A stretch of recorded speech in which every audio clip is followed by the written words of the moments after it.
But it's too late now. I remember Sekarang kita akan mulai. Kali ini Kak Ari akan ngasih satu materi.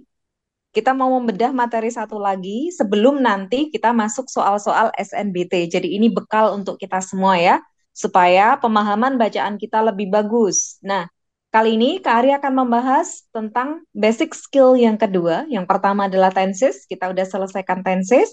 Yang kedua ini adalah kalimat aktif dan kalimat pasif. Nah, kenapa ini crucial?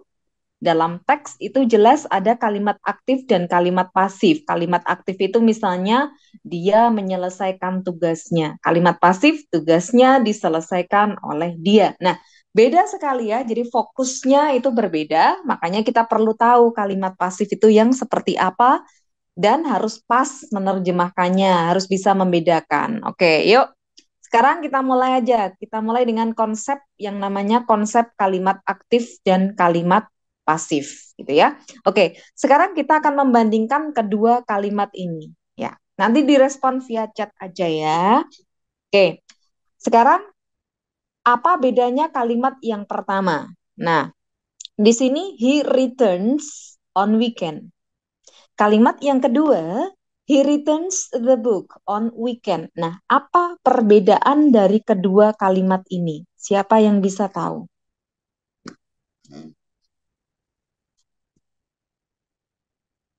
Ada yang bisa? Apa perbedaan antara kalimat nomor satu dan kalimat nomor dua?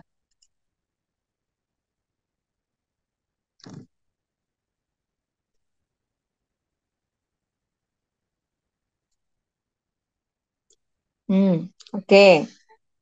Belum ada yang bisa merespon? Apa bedanya kalimat nomor satu sama kalimat nomor dua? Oke. Kalimat satu ada objeknya, kalimat dua menggunakan noun, kalimat dua ada objeknya, ada objeknya. Baik, begini. Ya, sudah ada jawaban yang benar. Jadi kalimat pertama, sekarang kita akan melihat ya. Di sini dimulai dengan he. He ini dia adalah subjek ya. Jadi he ini adalah subjek. Nah, kata returns ini adalah verbs. Nah, di sini kita melihat adanya imbuhan s. Kemudian di sini ada kata on weekend. Ini namanya adalah penanda waktu. Time signal. Nah, ketika di sini menggunakan V1, di sini ada penanda waktunya on weekend, ini mengindikasikan tensesnya adalah simple present. Oke, ini yang pertama. Kalimat yang kedua, bedanya apa? Di sini kita punya subjek, kemudian di sini kita punya verbs. Verbs-nya juga merupakan verb bentuk pertama, penanda waktunya sama, tetapi di sini ada bedanya. Di sini ada yang namanya O atau object. Nah, jadi bedanya kalimat satu sama-sama menggunakan kata returns, dua kalimat ini, tapi kalimat yang pertama kalau diartikan dalam bahasa Indonesia, dia kembali pada akhir minggu. Kalimat yang kedua, dia mengembalikan buku pada akhir minggu. Nah, di sini kenapa kita perlu tahu bahwa kalimat satu dan dua ada bedanya? Yang namanya kalimat pasif itu, kalimat satu tidak bisa diubah menjadi kalimat pasif. Nah, kenapa tidak bisa diubah menjadi kalimat pasif? Karena tidak ada objeknya. Objek. Nah, sedangkan kalimat dua bisa. Jadi kalimat kedua bisa diubah menjadi kalimat pasif. Maksudnya bagaimana kalimat pasif? Kalimat pasif itu adalah susunan objek dan subjek yang berbeda gitu ya. Kalau di sini dia mengembalikan buku pada akhir minggu, kalimat pasifnya adalah buku dikembalikan oleh dia pada akhir minggu. Jadi di sini adalah kalimat aktif, kalimat pasifnya nanti akan menjadi the books, ini posisinya taruh paling depan, subjeknya pindah menjadi posisi objek gitu ya. Oke, jadi kalimat pasif itu objeknya dia berubah menjadi subjek. Subjeknya pindah posisi menjadi objek. Jadi ini. Jadi bedanya adalah rotasi posisi, objek menjadi subjek, subjek menjadi objek. Nah, bagaimana kata kerjanya? Nanti kata kerjanya juga ada perubahannya. Oke, sekarang kita udah jelas. Yang bisa diubah menjadi kalimat pasif hanya kalau kalimat aktifnya ini memiliki objek. Oke, sampai di sini jelas ya. Kak Arya akan masuk slide yang kedua. Kita akan coba mengerjakan kalimat pasifnya bagaimana. Sekarang lihat dulu. Ada beberapa contoh di sini. The food is prepared by the housekeeper. Kalau enggak ada kata kerja masih bisa, tidak bisa. Jadi kalau tidak ada kata kerja tidak bisa diubah menjadi kalimat pasif. Jadi harus ada kata kerja. Oke, sekarang di sini ada contoh kalimatnya. The food is prepared by the housekeeper. The tower was built in the 17th century. The book are classified. Kemudian they were arrested. Nah, 4 kalimat ini kalimat aktif atau pasif?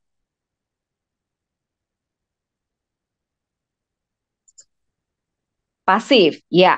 Oke, betul. Jadi, empat-empatnya, ya benar. Jadi, empat-empatnya, keempat kalimat ini adalah kalimat pasif. Nah, sekarang lihat, apa kesamaan dari 4 kalimat ini?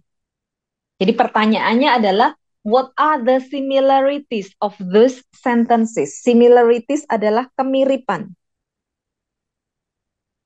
Apa kemiripan dari keempat kalimat ini? Apa yang bisa kalian lihat? Apa yang sama? Objeknya di awal? Betul, objeknya ada di awal. Selain objeknya, lihat kata kerjanya. Kata kerjanya bagaimana? Pakai V2, pakai V2, pakai V2. Wah, jawabnya pakai V2 semuanya. Kata kerjanya V2, V3. Oke, jadi di sini agak bingung ya, V2 atau V3. Nah, yang benar adalah objeknya dikenai pekerjaan, betul. Jadi semuanya di sini ini adalah posisi objek yang diubah menjadi subjek. Tapi di sini coba lihat kemiripannya apa? Di sini kemiripannya adalah tereng. Di sini verbnya. Di sini verbnya. Ini verb, ini verbnya. Nah, jadi verbnya ada is prepared, was built, a classified, were arrested. Betul. Jadi kemiripannya adalah pada verbanya. Verb yang digunakan dalam kalimat pasif, jadi semuanya ini adalah kalimat pasif. Semua kata kerja yang digunakan di sini verbanya bagaimana? Di sini pola dasar yang perlu kita ingat adalah adanya to be. Is, am, a, was, atau were yang diikuti oleh kata kerja bentuk ketiga. Ini ya. Nah, jadi kalau kita ngelihat kalimat pasif, ingat-ingat aja, pola dasar kalimat pasif itu hanya to be diikuti oleh verb bentuk ketiga. Nah, selain itu apa persamaannya? Jadi beberapa kalimat tapi tidak semuanya di sini menggunakan frase by. Di sini kalimat kedua tidak ada karena tidak ada pelakunya, tidak disebutkan. Sama dengan kalimat nomor 3, tapi kalimat nomor 4 bisa. Jadi ciri pertama adalah satu, verbanya menggunakan to be. Yang kedua, ada penggunaan kata by. By ini artinya adalah oleh. Nah, jadi yang perlu kita ingat adalah kalimat pasif to be plus V3. Nah, kenapa bukan V2? V2 tidak pernah bisa bersama, bisa jejer gitu ya, dengan yang namanya to be. Enggak bisa. V1 sama V2 tidak bisa jejer sama to be. Yang bisa hanyalah V bentuk 3 atau verb ing. Tapi nanti kalau to be plus verb ing itu artinya sedang. We are studying, kita sedang belajar. Tetapi kalau the food is prepared, berarti makanannya disiapkan. Oke, jadi intinya adalah to be diikuti oleh verb bentuk 3. Nah, sekarang kita lihat to be-nya. To be-nya, di sini kita punya kata satu is, dua ada was, di sini ada are, di sini ada were. Berarti to be ini tidak hanya is, am, are, tetapi juga was atau were. Jadi to be-nya nanti kita lihat pecah-pecah gini ya. Jadi dalam kalimat pasif yang namanya to be, kalau kalimatnya present, ciri kalimat present itu menggunakan apa? Menggunakan kata kerja bentuk pertama ya. Nanti to be yang dipakai itu ada 3, yaitu is, am, atau are. Nah, kalau kalimatnya itu dalam konteks past tense, alias menggunakan V2, ciri khasnya to be yang dipakai adalah was sama were. 1 present, 2 past. 3 kalau kalimatnya itu dalam bentuk perfect tense.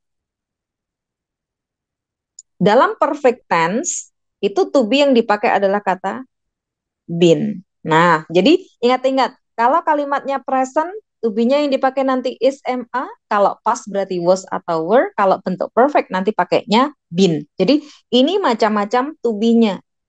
Kenapa perlu tahu ini? Karena pasti kita nanti akan pakai yang namanya to be di sini. Jadi pola dasar kalimat pasif hanya to be plus V3. Nanti akan ada sedikit pengembangan kita bahas ya. Nah, jadi dari sini kita tahu the food is prepared by the housekeeper. Makanan disiapkan oleh pembantu. Nah, konteks di sini karena is prepare berarti ini merujuk pada konteks yang namanya present alias waktunya sekarang. Kalau kalimat yang kedua, the tower was built, dibangun, tetapi pakai was, berarti ini lampau. Lebih jelas lagi ada di sini, in the 17th century. Century ini artinya adalah abad. Pada abad ke-17, berarti ini konteks kalimatnya adalah past. The books are classified. Bukunya diklasifikasikan. Mengklasifikasinya berarti konteksnya masanya sekarang karena ada kata are. They were arrested. Mereka ditangkap. Di sini menggunakan were. Were ini to be dari past tense. Makanya di sini termasuk kalimat yang namanya past tense. Sampai di sini jelas? Atau ada pertanyaan dulu? To be bisa pakai get atau got, miss? Tidak bisa. Jadi get atau got itu adalah verb, bukan to be. Jadi to be-nya, oke lanjut ya. Oke, to be itu yang dikenal cuma is, am, are, kemudian kalau past itu was atau were, kalau perfect itu bentuknya nanti been. Jelas. Oke, izin catat. Oke, screenshot aja ya biar cepat. Yang mau screenshot langsung. So sama such apa bedanya? Baik. Jelas ya? Oke, ada pertanyaan yang sedikit out of context. Kata so, misalnya gini, she is so beautiful. Di situ kata so artinya adalah begitu. Tetapi kemudian kata such, she is such a beautiful girl. Dia adalah gadis yang such a beautiful girl must be misalnya liked by everyone. Jadi gadis secantik itu gitu ya. Jadi kata such itu artinya bisa artinya seperti atau semacam.